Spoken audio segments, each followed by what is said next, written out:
Primero que todo, gracias a Dios por la vida, por la posibilidad de estar aquí en este momento en Cuautla, Morelos, México. Vengo desde Colombia. El nombre Giovanni Marcello Gianfrancesco Villegas es italiano, pero al mismo tiempo es colombiano.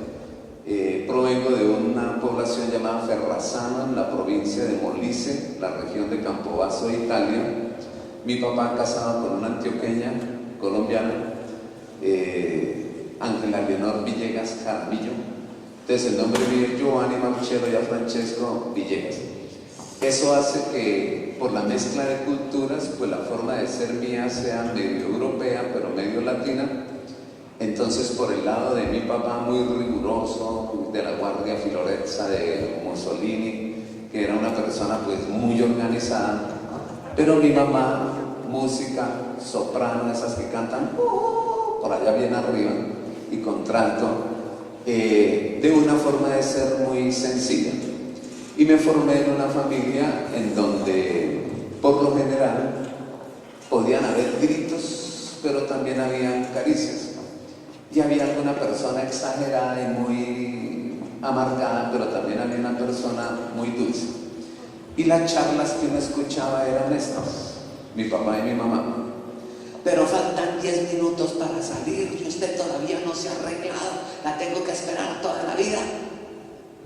Y mi mamá con amor contestaba, ve a mí, mi mamá me esperó 9 meses y no me conocía. Usted que me conoce, ¿por qué no me va a esperar 10 minutos? Lleva 30 años conociéndome y no me va a esperar 10 minutos. Entonces mi papá no podía pelear. Mi mamá fumaba, pero mi papá no. Ese cigarrillo la va a matar lentamente. Ve amigo, ¿y acaso yo tengo afán para morir? Usted no ha arreglado el cuarto, este cuarto está lleno de pulgas. Baja la voz que se despierta. Entonces la persona que está aquí heredó posiblemente genéticamente esas dos características.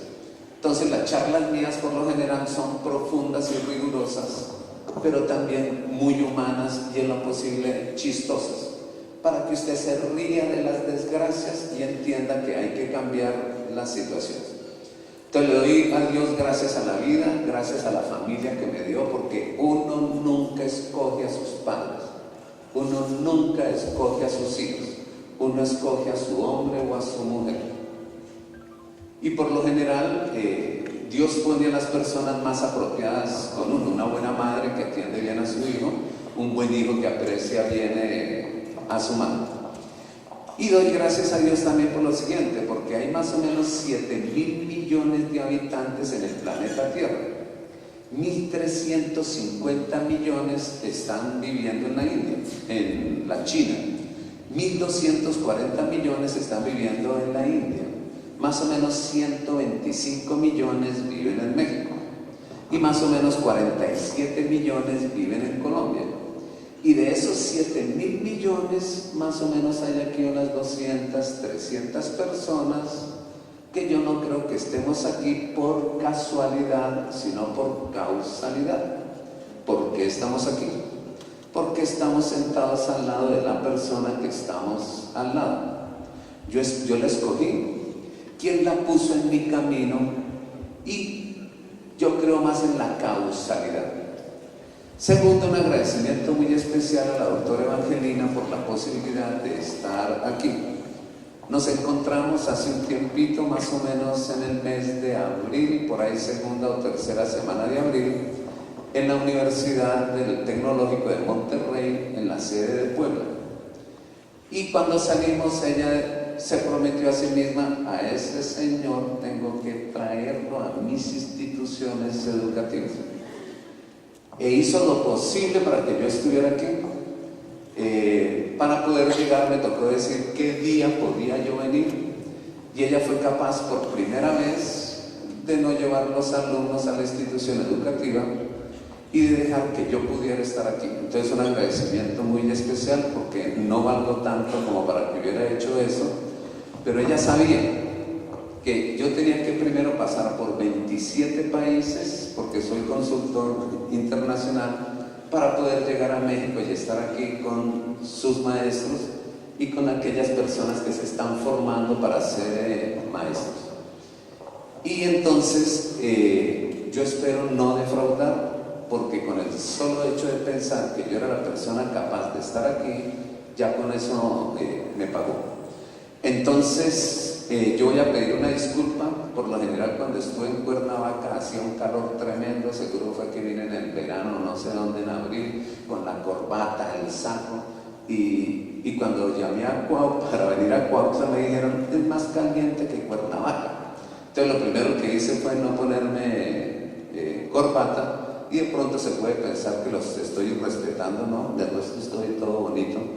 Y ahorita me voy a quitar el saco, primero para desmotivarlas, para que me puedan ver la barriga, y segundo para estar más cómodo y poder trabajar. Y ya como tengo calor, entonces voy a empezar a hacerlo.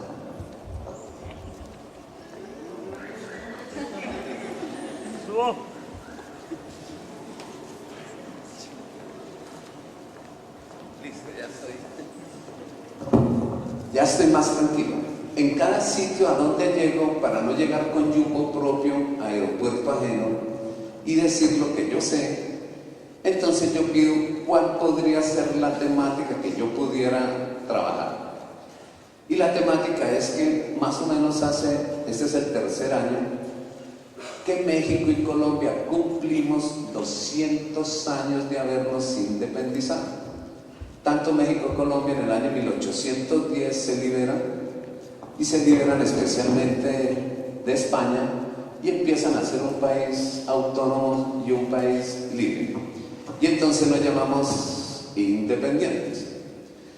Pero la gran pregunta de cuándo un país se vuelve independiente y adquiere la independencia es cuando su juventud es capaz de resolver los problemas por sí mismo, en vez de hacer que las generaciones superiores estén resolviendo los problemas nuestros. En los países desarrollados, cuando uno cumple 18 años, simplemente su papá lo llora a uno, lo abraza y le dice, tú sabes que siempre te he querido mucho y te sigo queriendo, pero a partir de mañana debes irte de la casa para que tú puedas encontrar tu proyecto de vida y tú te ganes a ti mismo lo que necesitas para vivir. Por eso nadie en Europa y en los países desarrollados a los 18 años todavía vive con su papá y con su mamá. En cambio nosotros sí hacemos eso, que tenemos 40 años y todavía vivimos con el papá y la mamá, el papá con bastón y la mamá también, y uno, y no me van a dar desayuno, hasta que algún día se ponen bravos y dice, pero no moleste, esto no es un hotel, haga algo. Y uno termina peleándoles y diciéndole, pero yo no pedí que usted me trajera al mundo. Entonces la independencia comienza cuando una persona es capaz de resolver sus propios problemas. Vamos a mirar si de pronto nuestros países ya se independizan. Por ejemplo, para llegar aquí me toca madrugar y salir en un vuelo y estar en el aeropuerto tempranísimo, levantarme a las 4:30, 5 de la mañana, apago el despertador que puse para que me despertaran y el despertador dice Made in Japan. Abro la nevera para sacar la pulpa de fruta para hacer el jugo y no despertar a mi mujer porque la quiero, y la nevera dice Made in Japan.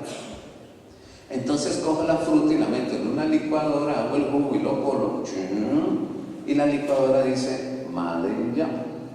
Incluso pongo el radio para ver qué está pasando con el huracán que está entrando en Veracruz, para ver qué puede pasar en Cuautla. Y resulta que el radio dice Made in Japan. Entonces pongo el televisor y el televisor dice Made in Japan. Me traen en un carro Chevrolet pero con motor Isuzu, y el motor Isuzu dice Made in Japan. Vengo tempranito y pongo mi memoria USB, Made in Japan, en este computador, Made in Japan, y proyecto la imagen con este cañón, Made in Japan. ¿En dónde estoy? ¿En Colombia o en México? Sí, estoy en México como región, pero todo el mundo está en Japón. Una isla que de pronto es unas 4 o 5 veces más pequeño que México, que no tienen dónde sembrar. Entonces inventan los cultivos hidropónicos chiquiticos para poder sembrar en las terrazas. No tienen en dónde sembrar un árbol de naranjas, entonces se inventan un bonsái y hacen naranjas chiquiticas del tamaño de una uva, pero que una sola uvita de esas produce jugo para 12 vasos mezclados con agua bien concentrados. Y en mi país hay que conseguir 12 naranjas simplemente para llenar un vaso. Entonces dice uno, ¿qué pasa con algunos países que perdieron una guerra mundial? Bomba en Hiroshima, bomba en Nagasaki, y después de la guerra se convierten en los que producen todo, con ingenio, creatividad, capacidad de innovación, invención, con pensamiento divergente. Y la respuesta es la educación, la educación, la educación. Es decir, a través de la educación es que se producen los cambios y se producen los mejoramientos. Entonces la tarea que me pusieron especialmente fue esta: ¿cómo saber si estamos haciendo las cosas bien? ¿En qué tendríamos que estar modificándonos y cambiándonos? ¿Cuáles serían las transformaciones que tenemos que hacer? Fíjese que no me dijeron los cambios. Cambios cuando uno deja de hacer una cosa para empezar a hacer otra diferente. En cambio, la transformación es cuando uno sobre lo mismo va produciendo cambios. Por ejemplo, yo, Giovanni, no me he cambiado por otro más bonito, sino que de pronto me afeito mejor, me pongo unas gafas distintas, meto la barriga un poquito, me transformo, pero yo no dejo de ser quien soy. Incluso de pequeñito no controlaba esfínteres, ahora sí. Incluso yo no llevaba el cuerpo era el que me llevaba. Así como caminan los niños, ahora yo llevo el cuerpo. Incluso antes hablaba así y ahora tengo un hablado diferente. Yo como que he progresado en lo que he venido haciendo, y esos progresos son los que se llaman transformaciones. O sea, uno nunca deja de ser el que es, sino que siempre es, pero se modifica, progresa y acumulativamente se transforma. Hasta que los orientales dicen, feliz aquel que de viejo hasta ahora puede empezar a ser lo que pensó de joven. Por eso los viejos allá son muy importantes, porque uno de joven quiere transformar el mundo, quiere transformar su familia, quiere transformar la realidad, pero termina estudiando algo que no le gustó y termina trabajando en lo que no quiere. Y cuando se pensiona, que ahora casi va a ser a los 65 años, antes era a los 60, antes a los 55, en Europa la gente a los 45 ya se pensiona, pero no los pensiona el Estado, sino que a esa edad ya tienen lo suficiente como para ponerse a viajar por todas partes sin necesidad de estar esperando que alguien los mantenga o esperando una pensión. En estas transformaciones, entonces, la gran pregunta es ¿cómo se ha transformado la educación gracias a los cambios que han sufrido las instituciones educativas, pero que han sufrido los maestros, y cambios que han permitido el desarrollo? O de pronto cambios que no se han dado y que hacen que la educación de nuestros países esté un poquito frenada y retenida. Entonces hay unos maestros que son excelentes y progresan y llevan a sus alumnos a 1000, y hay otros que en Colombia se dicen son el freno de mano, o aquí en México se dice son el ancla, que no permiten que los demás progresen y que los demás se muevan. Y ese tipo de maestros, tanto los excelentes y los que no lo son, están en el mismo país, en la misma institución, trabajando con los mismos alumnos, y hoy los alumnos están diciendo, este me sirve, este no me sirve. ¿Por qué? Porque antes eso no ocurría. Antes no había sino una orden para nosotros: niños y jóvenes, respeten y obedezcan a sus mayores. Ahora la norma es, todos los derechos de los adultos se pierden en aras de los derechos de los niños.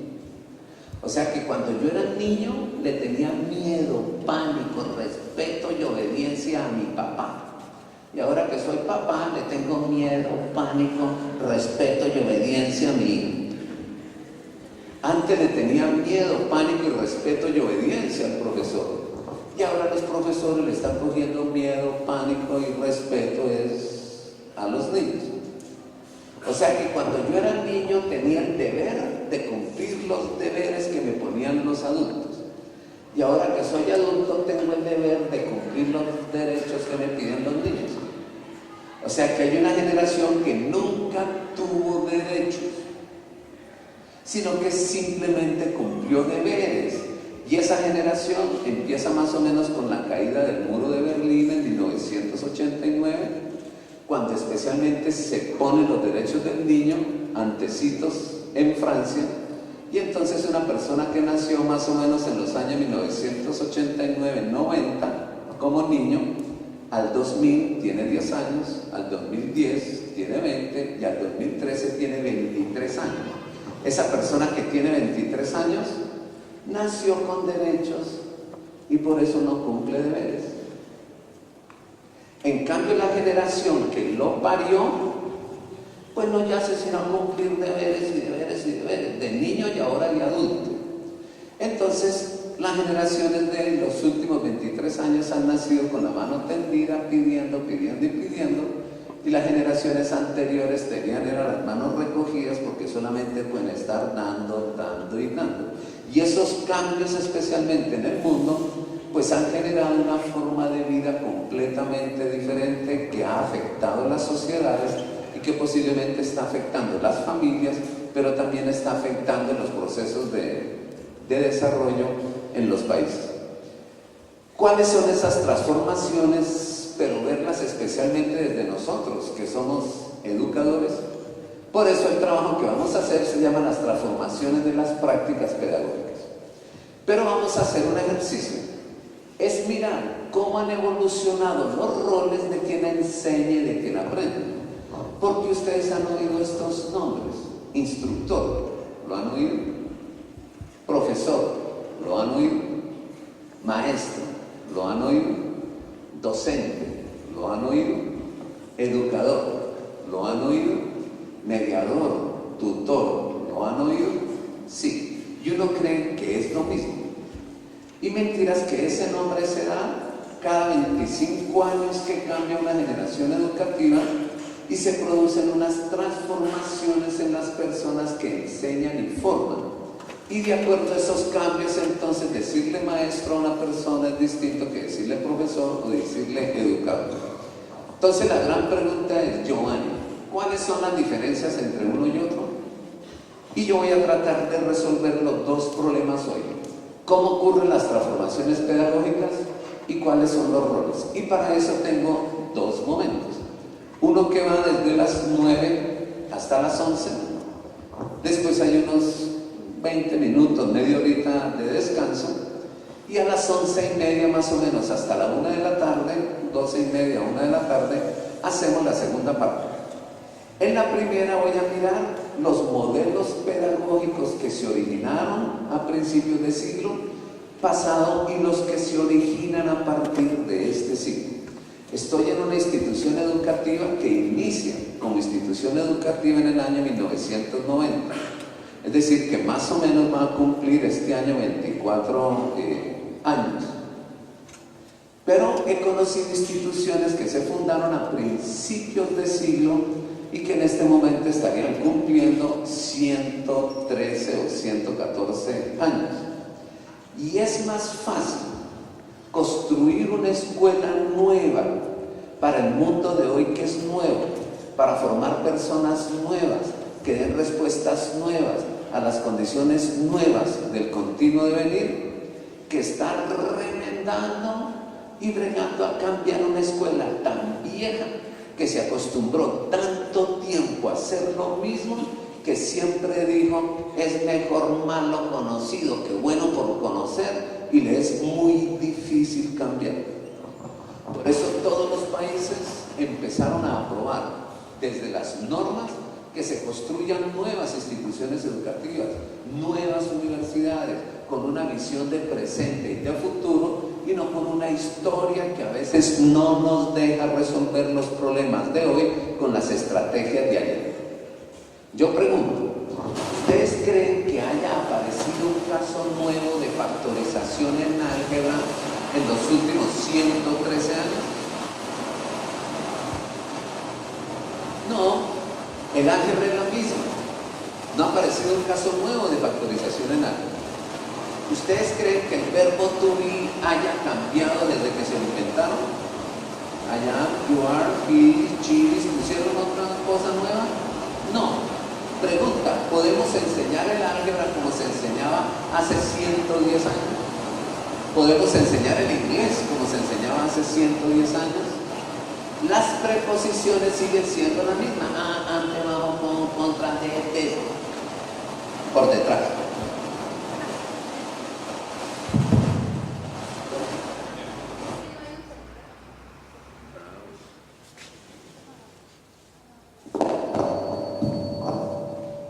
Listo, algo. O sea que el ruido era del micrófono. Yo creí que habían prendido un ventilador. Entonces, ¿será que ha aparecido un caso nuevo de factorización en álgebra en los últimos 10 años? Y si no ha aparecido, ¿podemos seguir enseñando álgebra como hace 110 años? ¿Será que las eras y periodos geológicos siguen siendo los mismos? Cámbrico, ordovícico, silúrico, devónico, carbonífero, cárnico, triásico, jurásico, cretácico, paleoceno, ligoceno, mioceno, pleistoceno, yoloceno. Hago así porque los estoy leyendo en el libro que me los aprendí. Y ese libro todavía está vigente y ya va en la edición 41 y todos los años aparece el mismo libro. ¿Será que puede enseñar los periodos de la misma forma? ¿Creen ustedes que la evolución de los organismos invertebrados hasta llegar al hombre haya cambiado o no haya cambiado? ¿O sigue siendo poríferos, celenteros, demertinos, platelmitos, rotíferos, acantocéfalos, briozoos, braquiópodos, moluscos, anélidos, artrópodos, ketornatos, pogonóforos, equinodermos, semicortados, peces, anfibios, reptiles, aves, mamíferos y el hombre? ¿Será que la tabla periódica sigue siendo la misma? Hidrógeno, litio, sodio, potasio, ruido, cesio, francio, berilio, magnesio, calcio, estroncio, bario, radio, boro, aluminio, indio, galitanio, carbono, silicio, germano, estaño, plomo, nitrógeno, fósforo, arsénico, antimonio, bismuto, oxígeno, azufre, selenio, teluro, polonio, flúor, cloro, bromo, yodo, astato, helio, argón, criptón, xenón y radón. ¿Sigue siendo la misma? El cloro sigue pesando 35.5 unidades de masa atómica. La ecuación de estado sigue siendo lo mismo, PV igual a nRT. O sea que la presión por el volumen es igual al número de moles multiplicado por una constante R que es 0.082 atmósferas por litro sobre grados Kelvin por mol multiplicados por la temperatura. O sea, mire lo curioso, que la escuela tomó la decisión de enseñar lo mismo durante 110 años y hacerlo igualito que como se hacía antes, con el sistema que se llama TTS, tiza, tablero y salida. Por eso yo mandé traer un tablero para recordar la educación del siglo pasado, mientras por aquí está apareciendo un tablero más grande, más amplio, más amable, que son las características de la educación del siglo XXI. Yo voy a plantear la problemática en la primera parte y en la segunda voy a hacer una obra de teatro, yo solo, como un monólogo. Y voy a dictar una clase sencilla, pero la voy a dictar de 5 formas diferentes. ¿Cómo la dictaría un profesor? En 5 minutos lo hago. ¿Cómo la dictaría un maestro? La misma, el mismo tema. ¿Cómo lo dictaría un docente? ¿Cómo lo dictaría un educador? ¿Y cómo lo haría un mediador, un tutor, un mentor? Y usted simplemente calladito, sin darse cuenta, sin que nadie sepa, usted se va mirando al espejo. Y yo voy diciendo a qué año corresponde esa forma de dictar la clase. Y si usted dice, uy, entonces yo soy de 1920 por allá, entonces yo estoy atrasado como un siglo, pues que nadie se dé cuenta, hay que cambiar. Y entonces yo propongo cómo se pueden dar esos cambios. O usted puede decir, entonces yo sí soy de hoy. ¿Por qué? Porque estoy haciendo las cosas como debería estarlas haciendo. Como yo no los conozco y como ustedes no me conocen, entonces a usted le queda tranquilamente la posibilidad de estar fresco, porque yo no sé cómo trabaja cada uno de ustedes. Y como ustedes no me conocen, van a estar tranquilos porque dicen, este man no sabe que yo soy así. Y yo puedo pensar en voz alta. ¿Por qué? Porque si estuviera en la institución, tendría que estar pensando cómo decirlo para no herir susceptibilidades. Ahora este va a creer que es que yo no lo quiero y que ahora lo voy a echar. No, no. En Colombia pasan cosas que, por ejemplo, ahorita que llegué, poder llegar a México fue un problema. ¿Por qué? Porque ni siquiera podía salir del aeropuerto, ni podía entrar al aeropuerto, y había una locura. Y yo pregunté, ¿qué es lo que pasa? Los maestros estamos en paro. Los maestros no dejan coger aviones, los maestros no dejan que la gente viaje, los maestros no dejan que los extranjeros podamos llegar tranquilos con nuestra maleta. Los maestros me dijeron, sí, nosotros los maestros. Dije, ¿por qué? Porque hay una injusticia. Nos van a evaluar. ¿Nos van a evaluar? Sí, nos van a aplicar una evaluación. En mi país pasó lo mismo, pero era que el maestro colombiano no había entendido, porque la evaluación no era obligatoria, la evaluación era opcional. Esta es la evaluación para maestros que quieran hacer esa evaluación, inscríbanse. Seguro que no se han dado buenas condiciones. Y los maestros nos inscribimos. Y al mismo que nos inscribimos nos hicieron un examen duro, pero no era para echarnos. No nos podían echar porque estamos sindicalizados y de ahí no nos podían sacar. Ahí nos pensionamos. Pero cuando nos evaluaron, a cada uno nos llamaron y le dijeron, usted es bueno en esto, regular en esto y pésimo en esto. Para que usted pase de pésimo a regular y de regular a bueno, usted puede tomar estos cursos. Y estos cursos se los doy yo gratis. Pero si usted aprueba el curso, le subo puntajes en el escalafón y entonces le subo el sueldo y le mejoro el cargo y le mejoro el puesto. Y los que no presentaron las pruebas, siguieron haciendo lo mismo y están ganando poquito. Los que la presentaron pudieron terminar su especialización, su maestría, su doctorado, ahora son investigadores y tienen un sueldo grandísimo. Y ellos están pasando por todas las instituciones convenciendo a los maestros que no hicieron las pruebas, hagan la prueba para que lo mejoren. Es que uno cree que uno es el último grito de la moda. No. Pero como es mejor malo conocido que bueno por conocer, entonces uno no se deja evaluar porque creen que se van a dar cuenta de que soy malo. No, también le pueden encontrar sus talentos y darse cuenta que usted tiene un talento que no ha explotado y de pronto está haciendo un trabajo para lo cual usted no tiene el talento. Y cuando un país entiende eso, inmediatamente se dispara. Y en Colombia empezó a pasar una cosa curiosa con esos maestros nuevos que se capacitaron, que el narcotráfico bajó en un 70%, el paramilitarismo desapareció, la guerrilla está haciendo las paces en Cuba para poder entrar a un país que durante 7 años fue el más violento del mundo y en este momento tenemos la posibilidad de salir, incluso estar en otros países para poder decir qué cosas hemos hecho para poder mejorar.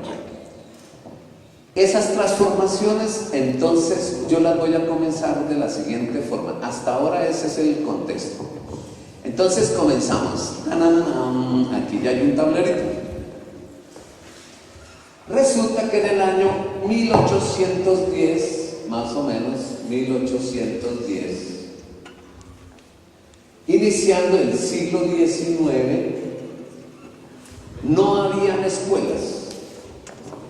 La escuela es un invento moderno de la historia del hombre. 10.000 años antes de Cristo no habían escuelas. Y más o menos 1660 años después de Cristo no habían escuelas. O sea, durante más o menos 11.650 años no habían escuelas. ¿En qué escuela estudió Jesús? ¿En qué escuela estudió Aristóteles? No habían escuelas. Por lo general era la sociedad y la familia los encargados de la educación y de la formación. Pero Comenio comienza a pensar en que es necesario construir una escuela. Y San Juan Bautista de la Salle, primero no era santo, se llamaba Joan Bautista de la Salle. Pero cuando se volvió santo, pues fue el que se inventó los hermanos de las escuelas cristianas, los hermanos lasallistas, y ellos fueron los que construyeron a partir del Santo La Salle las primeras áreas para la formación de maestros. Hoy podríamos decir que las primeras escuelas normales. Y lo que hacía para formar a los maestros, pues empezó a desarrollarse en Europa, en el Viejo Mundo, y especialmente se la inventó con una razón especial: acabar con las monarquías, hacer que los que son de estrato 0, -1, que nada tienen, puedan enseñarle a los que mucho tienen. Por eso el origen nuestro de los educadores es el origen de ser pobre, con un principio, que los pobres son los que educan en las escuelas a los ricos, para enseñarles a que se comprometan con fraternidad, servicio, compromiso, justicia, equidad, tolerancia, solidaridad, empatía, caridad, altruismo, a ser de los otros unas personas mejor preparadas para enfrentar la vida.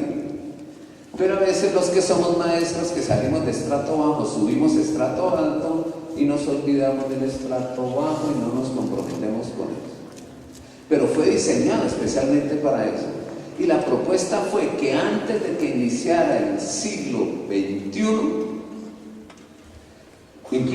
siglo XX, porque estamos hablando del XVII, pero antes de empezar el siglo XX, ya no deberían haber monarquías en Europa. Pero como el invento de Joan Baptiste de La Salle fue en Francia, pues la monarquía se acabó en Francia. Ya no hay reyes en Francia, ni condes en Francia. No los hay. Lo único que quedan son los castillos como museos. Vaya a Versalles, vaya a Reims, vaya a donde sea. Pero en otros países sí hay monarquía todavía. España tiene su rey. Y así en otros países. Incluso lo que se llaman principados tiene su príncipe. Por ejemplo, el Principado de Mónaco, capital Monte Carlo, pues hay un príncipe ahí. El Principado de Liechtenstein, capital Vaduz, que no tiene sino 5.000 habitantes, es un país de Europa con un príncipe que todavía lo maneja como en la época de la monarquía. Pasan más o menos esos años y cuando llega nuestra liberación en el año 1810, empezando el siglo XIX, no habían escuelas y tampoco las escuelas se organizan en ese sitio. Había una forma de educación y esa forma de educación se llamaba educación no formal. Hay tres tipos de educación: la educación no formal, la educación informal y la educación formal. Por ejemplo, todas las personas que están aquí forman parte de la educación formal.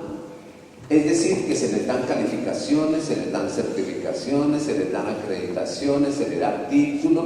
Usted tiene título de bachiller y después tiene título de técnico, de tecnólogo, tiene un título de profesional, tiene un título de licenciado. Es decir, usted tiene un cartón que dice que usted estudió. En cambio, la educación no formal, usted no tiene títulos, no tiene cartones, no tiene certificados. Lo que tiene es una serie de hábitos, habilidades y destrezas que le permitan demostrar qué cosas sabe en la práctica, sin necesidad de ir a una escuela para que lo traduzca. Y a eso es a lo que se le llama educación no formal. ¿Y cómo era la educación no formal en ese tiempo? En cambio, la educación informal es aquella que ocurre especialmente en unas condiciones particulares, pero que no necesita que usted ejecute un oficio, ni tampoco se necesita que usted tenga un título. Lo único que se necesita es que usted, de forma informal, resuelva problemas que tiene que resolver. Por ejemplo, el problema de la ética. ¿Quién de ustedes es graduado en ética? Nadie. ¿Dónde la aprendió? ¿En su casa? Posiblemente la casa era la educación informal. Pero la gente que tenía hábitos, habilidades y destrezas le transmitía esos hábitos de forma no formal a otro. Y eso a veces también ocurría en la familia. Por ejemplo, abuelo panadero, mi papá panadero, Yo, panadero, mi hijo, panadero, mi nieto, panadero, y a mi bisnieto le queda la posibilidad única de ser panadero. Abuelo, carpintero, papá, carpintero, yo, carpintero, mi hijo, carpintero. No tiene grado de carpintero, pero maneja la madera, no los 10 años que lleva trabajando, sino 200 años que esta familia trae la tradición de ser los mejores carpinteros. O sea que uno salía con un sello de garantía. Ah, usted es hijo de Giovanni, mi papá. Entonces usted es un buen mecánico, él era buen mecánico automotriz. Yo diría, no, precisamente como toda la vida mi familia ha manejado tornillos y tuercas, odio los tornillos y las tuercas. Yo lo que quiero es ser músico, o yo quiero ser ingeniero, o yo quiero ser médico, porque estoy amarrado a lo que la historia de mi familia me obliga a hacer. Y ese es el gran cambio que hacen especialmente los Beatles, los Rolling Stones. Y cuando comienza especialmente el hipismo en los años 1960, la juventud empieza a decir que es importante hacer las cosas para las cuales nosotros fuimos diseñados y no necesariamente heredar las tradiciones. O sea que mire lo que era la educación no formal. Transmitir la cultura de las generaciones antiguas a las generaciones modernas con las mismas características, transmitiendo la idiosincrasia, transmitiendo la cultura, transmitiendo el folclore, transmitiendo las habilidades y las destrezas, o sea, transmitiendo los oficios, pero también transmitiendo los valores, las actitudes, los comportamientos y los principios. O sea que más o menos en nuestros países, entre el año 1810 y el año 1900, tampoco habían suficientes escuelas. Yo podría preguntar, por ejemplo, ustedes que conocen Cuautla, ¿cuál es el primer colegio que se fundó en Cuautla? Y más o menos, ¿cuándo se hizo? ¿Alguien conoce el colegio más antiguo de Cuautla? Teresa Martín. ¿Cuándo se fundó? Tendrá como 80 años. O sea, resten 80 años a 1913, entonces fue más o menos 1923, algo así. ¿Estamos? Fíjese que la escuela es un invento moderno en la historia de la humanidad, pero ya no estamos en el modernismo, estamos en el postmodernismo. O sea que yo voy a hacer un ejercicio y el ejercicio va a ser esto. Que me voy a colocar aquí en el siglo XX. Ahora sí, ¿por qué la escuela aparece en el siglo XX? Más o menos en nuestros países. Y en el siglo XX me voy a ubicar en el año 1900. Y ahora me voy a ubicar aquí en el año 2013.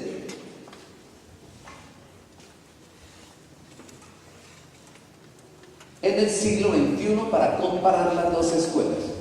Recordemos que no ha aparecido un caso nuevo de factorización en algo, que las preposiciones siguen siendo las mismas, que la oración sigue teniendo verbo, sujeto y predicado, pero que las personas, los ámbitos, los ambientes, la sociedad, la cultura, la economía, la naturaleza, la ecología, la ética, la tecnología son diferentes.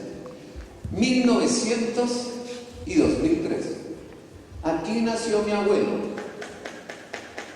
aquí nacerá mi nieto, tendremos el mismo apellido, Gianfrancesco, e iremos a la escuela a aprender lo mismo, pero con una diferencia de 113 años. Por ejemplo, 1900 en México se hablaba por clave Morse. Y hoy se habla por teléfonos celulares.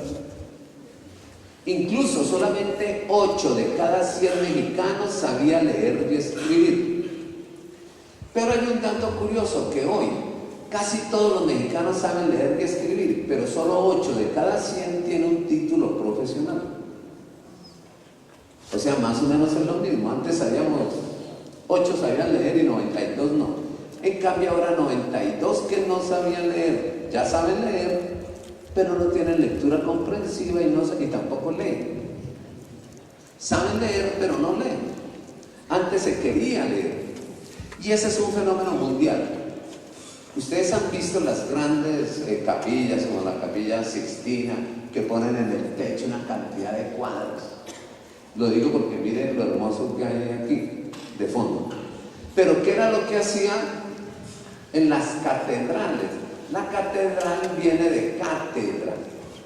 Cátedra significa el sermón que daba el obispo o el sermón que daba el sacerdote. Y como nadie sabía leer y escribir y ni siquiera podían leer la Biblia, las catedrales tenían que tener la gran mayoría de imágenes en el techo. Y yo daba la misa aquí, pero cuando iba a hablar salía caminando hasta la mitad de la catedral, me subía por una escalera en espiral y me paraba aquí en un balconcito y simplemente señalaba y decía, miren allá. Y entonces aparecía un párrafo de la Biblia y yo a través de las imágenes lo hacía. Por eso esos países respetan profundamente el arte, porque uno empieza a leer es a través de las imágenes. En cambio nuestras instituciones quitan el arte, quitan la educación física, quitan la tecnología y dejan muchas horas de materias como la matemática, las ciencias, y le quitan a la persona la posibilidad fácil de aprender. Por ejemplo, un niño de preescolar tiene pensamiento concreto. En cambio, las matemáticas y el lenguaje son abstractos. ¿Qué es lo que un niño ve concreto? Las sociales y las ciencias naturales. Pero siempre queremos es que aprendan a leer y escribir antes de aprender a observar y antes de aprender a comprender. Hay unos errores que hasta ahora, después de los estudios de la psicología, ¿por qué? Porque en ese siglo no se había desarrollado sino la filosofía, la teología y el arte. Pero en el siglo XX empiezan a desarrollarse la ciencia y la tecnología, a tal punto que 1980 es una fecha fundamental. Y es una fecha fundamental porque Alvin Toffler, un futurólogo, dijo: aquella persona que no aprenda a desaprender lo aprendido para en realidad ponerse a aprender lo que necesita hoy, para hoy y mañana, será el analfabeta del siglo XXI. Y alguien le preguntó, ¿por qué? Y contestó años después: porque 10.000 años antes de Cristo y 1980 años después de Cristo, el hombre hizo solamente el 11% de los grandes inventos de toda la historia de la humanidad. Y del año 1980 a la fecha, el hombre ha hecho el 89% de los grandes inventos de la historia de la humanidad. Por eso una persona que tenga 33 años todos los días vio inventos.